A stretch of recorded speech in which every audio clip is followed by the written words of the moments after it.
नमस्कार दर्शक बंधु मु आशुतोष आपण मानक स्वागत करुच्ची ओडिया मोटिवेशनल स्टोरीज को। बैशाख मासर झांझी खरा द्विपहर समय ओडिशार कौनसी एक उपांत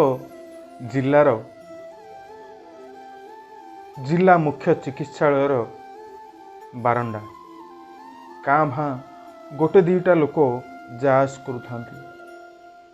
पिंढारे से कांथ को डेरी हुई बसी थाए पाखापाखि 70 वर्षर वृद्धटी। देहरे मैला लुगापटा मैला गामुछाटी कांधरे पड़ी थाए। किछि गोटे नीरव रे भाबु थाए वृद्धटी। बुढ़ा भाबु थाए ता सुनार संसार कथा, तार पुओ बोहू आउ छोट नाती कथा। पुओटी सकाळु ता काम को जाए संध्यारे फेरे।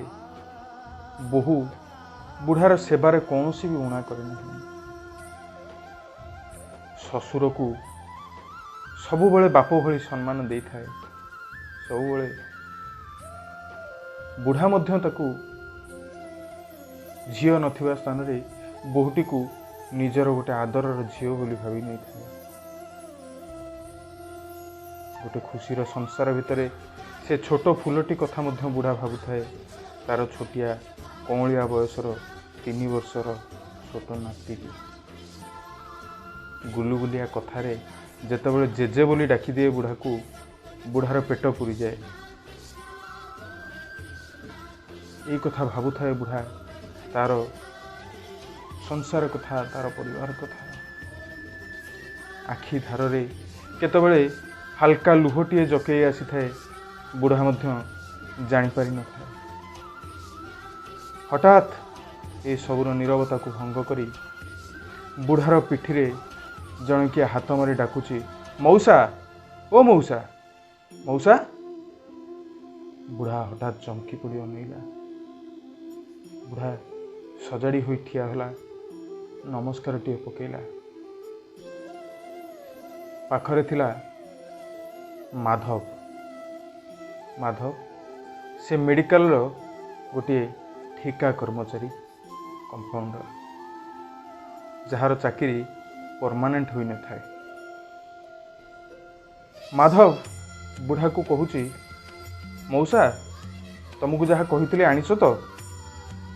बुढ़ा कुछ हाँ बापा आनी। एमती तो आनी आनी पाखापाखि 12,000 टंकार ऊर्ध्व दे सारे। माधव कौच, मौसा जदि पैसा न हो तो ये काम हो पारिबनी परा। कौन करवा, ऊपर ठू तल जाए समस्त को किसी ना किसी दबा को पड़े। बुढ़ा ता पॉकेट्रु आउ 4,000 टଙ୍କା बाहर करी माधव को देला। माधव बुढ़ार कथा को कान न दे हस हस मुहरे टंका गणिबारे व्यस्त हो गला। बुढ़ा कहूए, बाबा रे एथर काम हो जिवो तो? माधव कहते, हाँ मौसा व्यस्त जमा हुओनी, काम हो जिवो।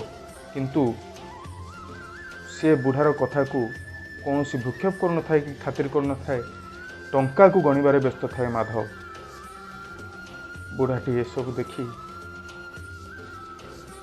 दुर्बल मना हुई तार से खंडिया बैग को काखरे जगी गामुछा को मुह पोछि बुढ़ा चलिला गाँ आड़ू।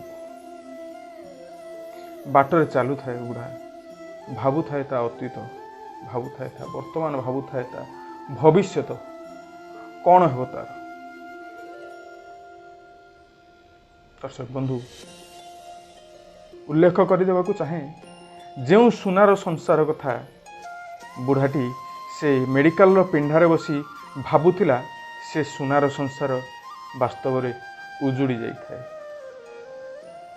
से वर्ष जगन्नाथ दर्शन करने तांको गाँव जाइथिबा बस टी महानदी रे उल्टी पड़ी थाए एवं से बस रो केही भी जीवित न थांती।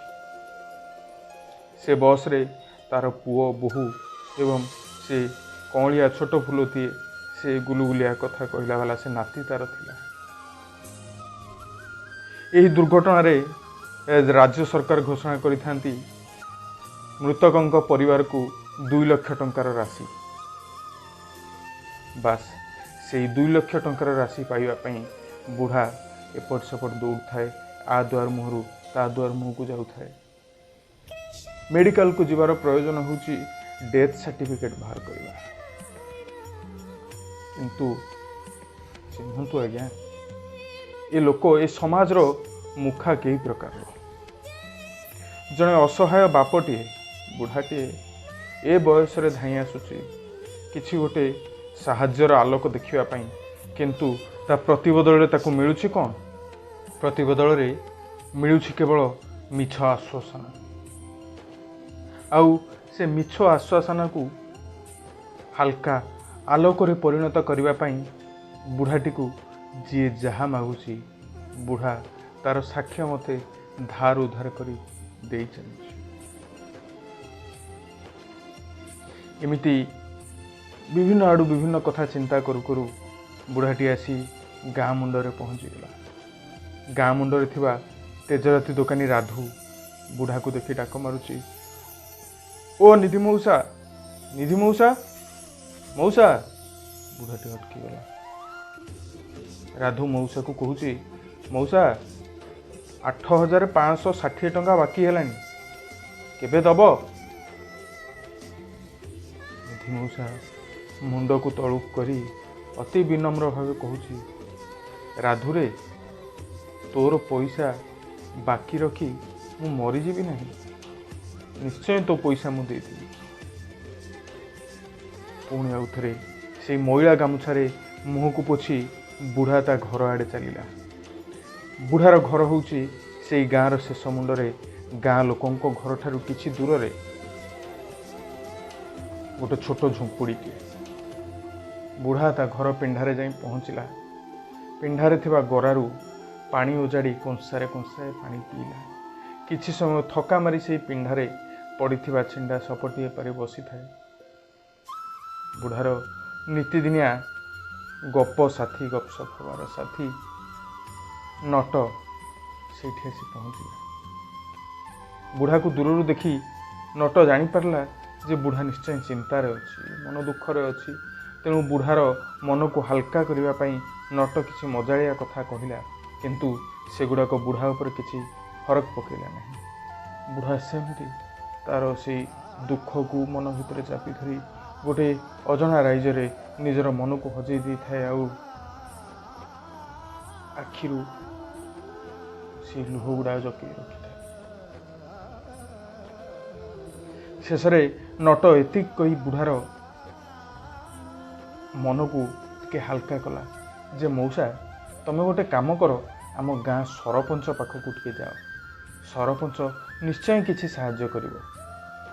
बुढ़ा को किछि आशार आलोक पर लगिला, किछि गोटे नुआ बाट देखागला पर लगिला। बुढ़ा संगे संगे ता जगार उठी चलिला सरपंच पाखक।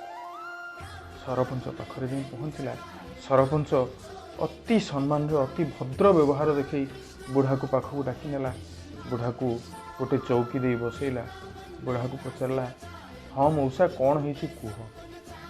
बुढ़ा तार सब दुख बखाणला। बुढ़ा जनइला तार दुख विषय तार आवश्यकता विषय सरकार घोषणा करथिबा से 2 लाख टंकार राशि विषय।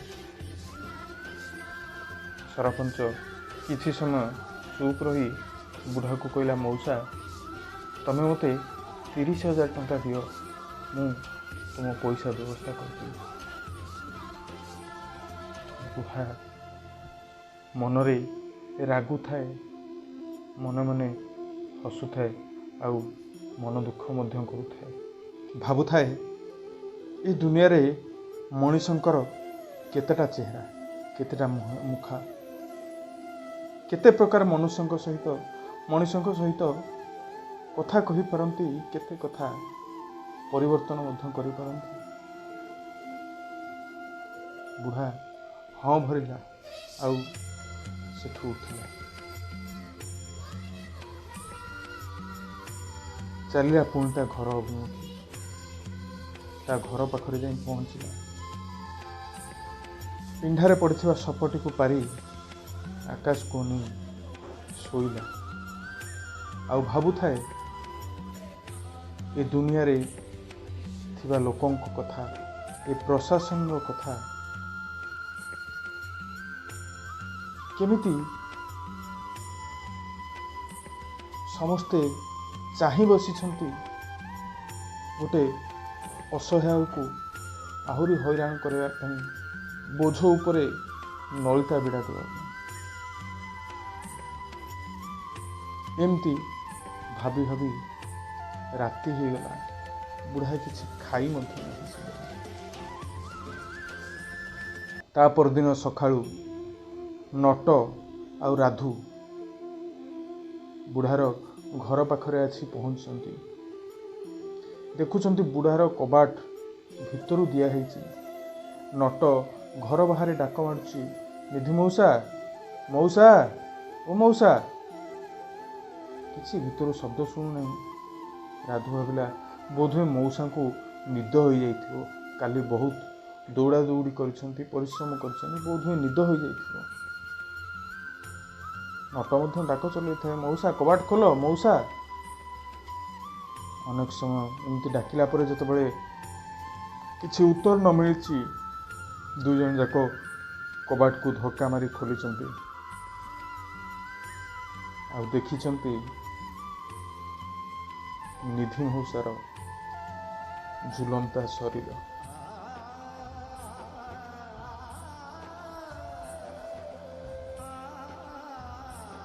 ଗୋଟେ ମଣିଷ କେତେ ବା ସହିବ? ଯେତେବେଳେ ଦୁଃଖର ପାହାଡ଼ ବୁଢ଼ା ଉପରେ ଭାଙ୍ଗି ପଡ଼ିଥିଲା, ସେ ସମୟରେ କେହି ବି ଚିନ୍ତା କରୁନଥିଲେ, କେହି ବି ଚିନ୍ତା କରୁନାହାନ୍ତି ବୁଢ଼ାକୁ କେମିତି ସାହାଯ୍ୟ କରିବେ। ସମସ୍ତେ ଚିନ୍ତା କରିଛନ୍ତି ବୁଢ଼ା ପାଇଁ ଘୋଷଣା ହେଇଛି 2 ଲକ୍ଷ ରାଶି। ସେ 2 ଲକ୍ଷରୁ ଆମର ପରସେଣ୍ଟଟା କେତେ, ଆମର ରୋଜଗାର କେତେ? ନା,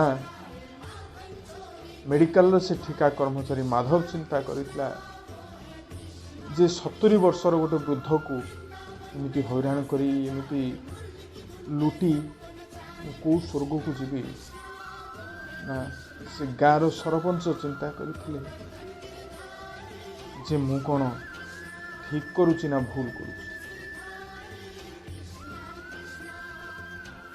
ଦର୍ଶକଙ୍କୁ ସବୁଥର ପରି ଏଥର ମଧ୍ୟ ଆପଣମାନଙ୍କୁ ସେଇ ଗୋଟିଏ ଅନୁରୋଧ, ସେଇ ଗୋଟିଏ କଥା, ଯେତେବେଳେ ବି ଯେଉଁ ସମୟରେ ବି କାହାକୁ କିଛି ବି ଆପଣମାନେ କହୁଛନ୍ତି, କିଛି କହିବା ପୂର୍ବରୁ 100 ଥର ଚିନ୍ତା କରନ୍ତୁ ଆପଣଙ୍କର ସେ ପଦିଏ କଥା ତା ମନରେ କଷ୍ଟ ଦେବନି ତ, ତାକୁ ଦୁଃଖ ଦେବନି ତ।